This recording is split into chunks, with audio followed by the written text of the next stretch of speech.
Adakah iktikad yang saya bawa tadi daripada salafus soleh? Semenjak daripada sahabat, tabi'in, tabi'in. Nampak tak?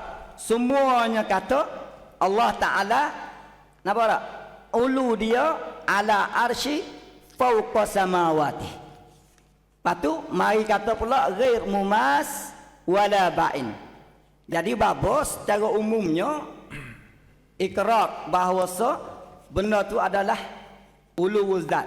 Sebab mari ghair mumas artinya ulu zat. Marinya ghair ma ba'inu min khalqi itu ada juga ulu zat. Dan perselisihan antara Jahmi dengan salafus salih dulu pun bab kata ulu zat bukan ulul makanah. Sebab tu bila mana salafus salih kata Allah alal arsy fauqa samawati ghair mumasin la li khalqi wa ba'inum minhu, adakah perkataan ini salah ataupun tidak salah, betul ataupun tidak betul, sebab apa? Masa 2 minit lagi. Kata salaf ghairu mumasin Sama daripada awal alal arsy fauqa samawati. Mari setengah salah kata ghairu mumasin wala ba'in. Jadi kita duk pegang ni Allah tertinggi atas arah kerana tak sentuh dengan arah. Nampak tak? Tak ada sentuh dan becek pada arah. Cuma tinggi pasal mana kita tak tahu, wallahu alam. Nampak tak? Kita tak tahu. Hak tu dia panggil kaifiat. Tapi adakah hak ni hak salah tu sebut sini betul ke tak betul? Ke bagaimana?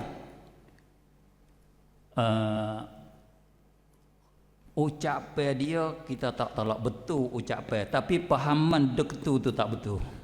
Tapi kalau bapa kata tak betul, fahami, cuba syarah perkataan ni hak ulama kata, ulama kata tak betul tu tak betul pasal mana fahami hak betul.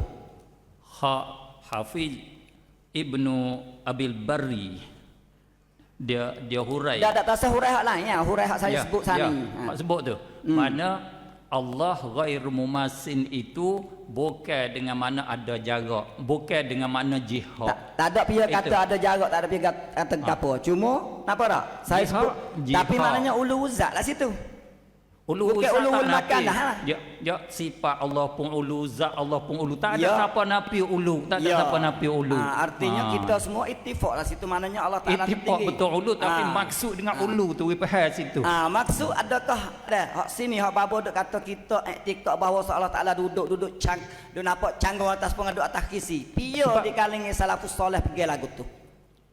Muqatil banyak. Itu bukan salafus soleh ulama. Ulama kita sebut Muqatil Ibn Sulaiman lah. Kita saya sebut semua ini ada Muqatil Ibn Hayyan, ada semua lain-lain ada tu lagi. Banyak lagi ulama-ulama yang saya sebut tadi. Cuma benda pada tu dia mau payah suka berlaku jak masa sahabat. Itulah hak doktor sebut tadi tu, ada hak sahih, ada hak maudhu'. Kalau itu babo kalau itu babo cuba terangkan hak mana hak sahih hak mana maudhu' dalam kitab saya sebut tadi. Boleh dikatakan ke semua orang salaf illa 4-5 orang saja hak pegang dengan zahir kata Tuhan berjihad. Hak lain tu dia sebut ulu kerana ada sebut dalam Quran dah hadis. Sebut fauq kerana ada dalam Quran. Bukan fauq dengan makna jihad. Tu doktor faham situ. Sebut dalil hak kata hak salah atau hujah tu maudhu'.